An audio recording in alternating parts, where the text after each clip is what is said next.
बिस्मिल्लाहिर्रहमानिर्रहीम। अस्सलाम वालेकुम। सऊदी इन्फो यूट्यूब चैनल में आपको खुश आमदीद कहते हैं। आप में से 80% लोग नकल कफ़ाला चाहते हैं किसी न किसी वजह से। कहीं अच्छी ऑफ़र मिल रही है या मौजूदा कफ़ील कंपनी के साथ खुश नहीं है, लेकिन नकल कफ़ाला नहीं करवा पाते। और 50% लोग ऐसे हैं जो नकल कफ़ाला की ख्वाहिश में अपने कफ़ील और कंपनी के साथ ताल्लुकात ख़राब कर लेते हैं। किसी ने कंपनी पे केस कर दिया, कफ़ील पे केस कर दिया, और किसी पे कफ़ील ने केस कर दिया, कंपनी ने केस कर दिया, कफ़ील ने इनक़ताउल अमल लगा दिया, कफ़ील कंपनी ने ख़ुरूज नहाई लगा दिया, कफ़ील कंपनी ने मतलूब कर दिया। या फिर इससे पहले अगर आपने कोई सनद अमर आपने साइन की हुई है, उस पर लिखा हुआ है कफ़ील कंपनी की तरफ से कुछ, या ख़ाली पेपर पे साइन किए हुए हैं, और अगर आप उनको तंग करते हैं तो वो बतौर हथियार उसको इस्तेमाल आपके ख़िलाफ़ करते हैं। ये ऐसे मसाइल हैं कि बहुत ज़्यादा लोग इसमें फंसे हुए हैं। तो क्यों ना मैं आपको एक टोटका बता दूं, और उस टोटके पे अगर आप अमल कर जाएं तो आपका फ़ायदा हो जाए।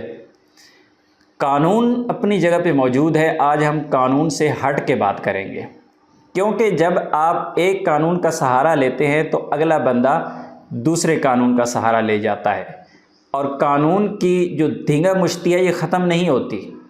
कानूनी अगर बातें आप शुरू कर दें तो ऐसे ऐसे लोग भी हैं जिनके साल साल गुजर जाते हैं। मैं सिर्फ सऊदी अरबिया की बात कर रहा हूँ कि उनके केस ख़त्म ही नहीं होते, या फिर उनका केस कानून की नज़र में आपके ख़िलाफ़ फ़ैसला आ जाता है, हालांकि आप सच्चे भी होते हैं। क्यों कि कानून का सहारा लेने वाला दूसरी तरफ दूसरे कानून का सहारा ले रहा होता है। लेकिन अगर हमारे मुल्कों की बात की जाए तो कानून का सहारा ले लेके, कानून के आसरे पे चल चल के नस्लें जो हैं वो गुज़र जाती हैं, दूसरी नस्ल आ जाती है, फिर वो कानून के पीछे भागते रहते हैं। तो आज हम कानून को एक साइड पे रखते हैं और हम बात करते हैं एक देसी टोटके की, जो आपको भी पता है लेकिन आप इस्तेमाल नहीं करते। अगर आपने फॉर एग्ज़ाम्पल आप नकल कफ़ाला चाहते हैं तो नकल कफ़ाला का टोटका क्या है? सबसे पहला टोटका ये है कि आप इंतज़ार करें कि आपका इकामा कब एक्सपायर हो, और जब इकामा एक्सपायर हो जाए तो फ़ौरी तौर पे नकल कफ़ाला करवा लें। आपको ना कानून के तरफ जाने की ज़रूरत है, ना झगड़े की ज़रूरत है, ना मिन्नत समाजत की ज़रूरत है, किसी चीज़ की ज़रूरत ही नहीं है। बात ख़त्म, इकामा ख़त्म, नकल कफ़ाला हो गया, बात ख़त्म।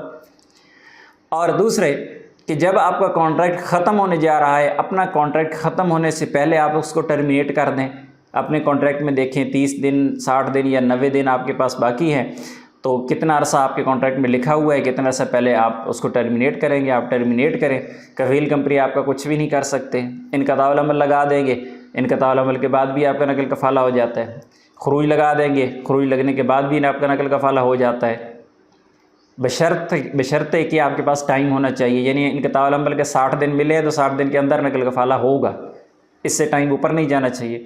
ख़ुरूज नहाई लगा है, ख़ुरूज नहाई लगने के बाद जो आपका टाइम है, आपके अबशरे में शो हो रहा है कि इस तारीख से पहले सऊदीया को छोड़ें, उस तारीख से पहले पहले नकल कफ़ाला हो जाएगा। तो जितने भी मामलात हैं, अगर आप समझदारी के साथ उनको चलाते हैं तो आपका नुकसान नहीं होता। नुकसान कब होता है? जब आप ज़िद कर देते हैं कंपनी के साथ, जब आप कंपनी के साथ नाराज़गी बढ़ा लेते हैं, जब आप काम छोड़ के बैठ जाते हैं, या फिर आप ऐसे मौका पे कंपनी के साथ ज़्यादती करते हैं कि आप कहते हैं कि ये कंपनी तो फंसी हुई है, आप क्या करेंगे, और कंपनी उस वक्त आपकी बात मान लेती है, कफ़ील आपकी बात मान जाता है क्योंकि उसकी मजबूरी होती है। लेकिन जो ही फिर उसको मौका मिलता है फिर वो अपना बदला लेने पे आता है।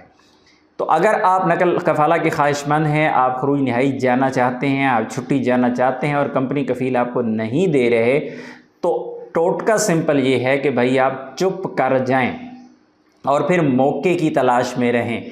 अगर आप ऐसा नहीं करेंगे, आप उनके साथ ज़िदबाज़ी करेंगे, आप उनके साथ झगड़ा करेंगे, आप काम छोड़ देंगे, तो यकीनन ये आपके लिए नुकसानदेह है।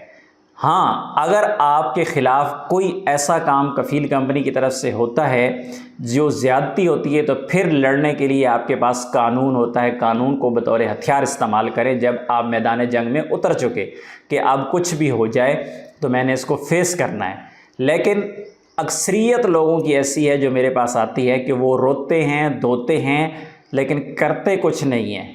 ना تو وہ صبر کر سکتے ہیں اور نہ ہی وہ لڑ سکتے ہیں، نہ ہی وہ قانونی جنگ لڑتے ہیں۔ تو اس لیے ضروری ہے کہ آپ افہام و تفہیم کے ساتھ، صبر اور برداشت کے ساتھ اگر آپ چلیں تو قانون آپ کو راستہ خود بنا کے دیتا ہے، لیکن فائدہ وہی بندہ اٹھا سکتا ہے جس کو ان چیزوں کی سمجھ ہو۔ بیسک نالج ہونا قانون کا ضروری ہے۔ قانون ہی آپ کو فائدہ دیتا ہے، لیکن فائدہ تب دیتا ہے جب اسے آپ سمجھداری کے ساتھ استعمال کریں۔ اور اگر وہی قوانین آپ نے سمجھنے ہیں، آپ کو نہیں پتہ کہ قوانین ہیں کیا کیا، چینل کو سبسکرائب کر لیں، کیونکہ قانون ہمیشہ میں آپ کو سمجھاتا رہتا ہوں، لیکن سمجھانے قانون کے ساتھ ساتھ میں یہ چیزیں بھی ساتھ میں سمجھانا میرا فرض بنتا ہے کہ بھائی قانون آپ استعمال کریں گے تو اگلا بندہ بھی استعمال کرے گا، اس کے پاس بھی بہت ہتھ کنڈے ہوتے ہیں۔ تو کوشش یہی کیا کریں کہ اپنے معاملات خراب نہ کریں، بلکہ کوشش یہ کریں کہ افہام و تفہیم کے ساتھ، سمجھداری کے ساتھ اپنے معاملات کو آگے چلائیں۔ اپنی دعا میں یاد رکھیے گا۔ السلام علیکم۔